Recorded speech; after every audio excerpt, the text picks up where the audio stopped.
Today I'd like to review quite briefly this book, which I've been reading this past weekend, An Introduction to the Greek New Testament, produced at Tyndale House, Cambridge, by Dr. Dirk Janken. It's a small paperback book. It's 127 pages long with about 90 actual pages of text in it. The book that they're referring to, that it's an introduction to, is this Greek New Testament here, which I've reviewed on another video. Take a look at the back of it. Oh, by the way, the footprint-wise, it's about the same size as the book that it's an introduction to. So it's a little shorter, about the same width, and quite a lot thinner. Let's look at the back. He's asking questions here. Is the New Testament reliable? And he says early on in the book, one of his goals is to give you confidence that in the Greek New Testament that you're reading. So here's some biographical information on the author and the ISBN. So if we open it up,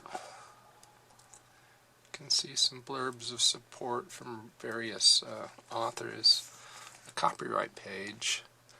Now it says I shouldn't be doing this except as provided for by USA copyright law, and I hope the publishers agree that this is fair use. My copy is from the first printing in 2019, as you can see there.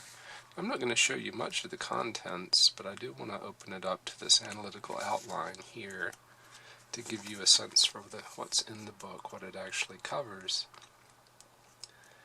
And so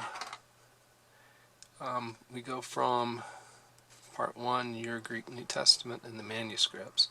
Your Greek New Testament, he's talking about this book here, and he's viewing his little book that I'm reviewing today as a user's guide.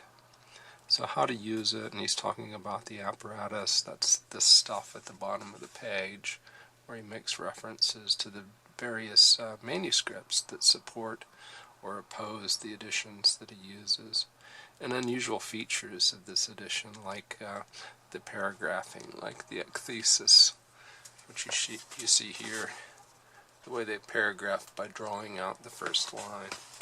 So he explains why those kinds of decisions were made. Then he talks a bit about the manuscripts that they relied most primarily on, so various papyri and then majuscules.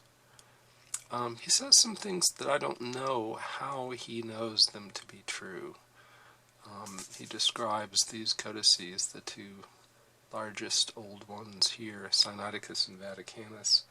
And about Sinaiticus, he says that it's essentially not a good copy of a good text.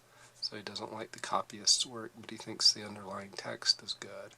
And then in Vaticanus, he says the text is good in the Gospels, Acts, and the Catholic epistles, but perhaps not so much in the Pauline epistles. And in both cases, my question is, how do you know, if you don't have the original, that the text in a manuscript is good? Some stuff here about how decisions are made, which really goes into the principles of textual criticism. And I guess my criticism of textual criticism is I don't know that it's been validated.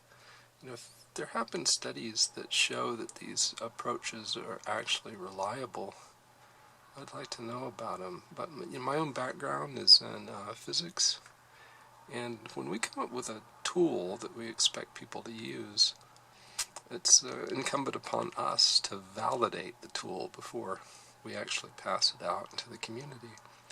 I don't know that anything similar has been done with these approaches that they use in this particular area. Now, the reason that I was most interested in getting this book and reading it is sections 5 and 6, which deal with, respectively, the Textus, Receptus, and the Byzantine text. And I really think these are very much worth reading. My sense is that the Textus Receptus position is not very strong.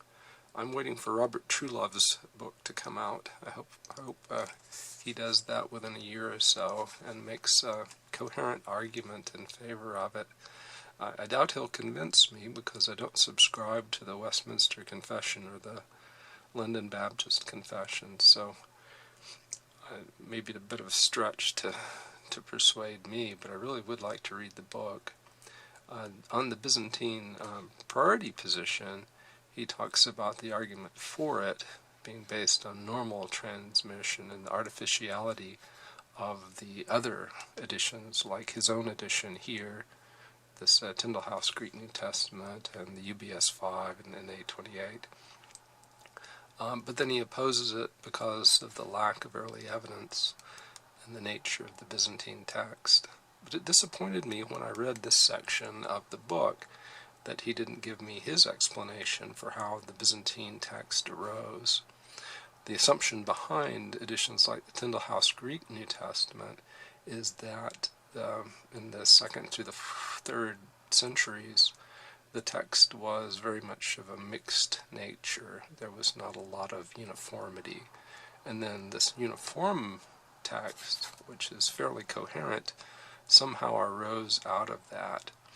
But lacking any historical evidence for Hort's hypothesis that there was a recension by a fellow named Lucian, or later recensions, then how did this uniformity arise? How does that happen on its own?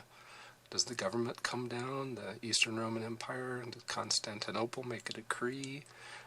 Is there a church that's persuasive enough to draw everybody into line to create the Byzantine text?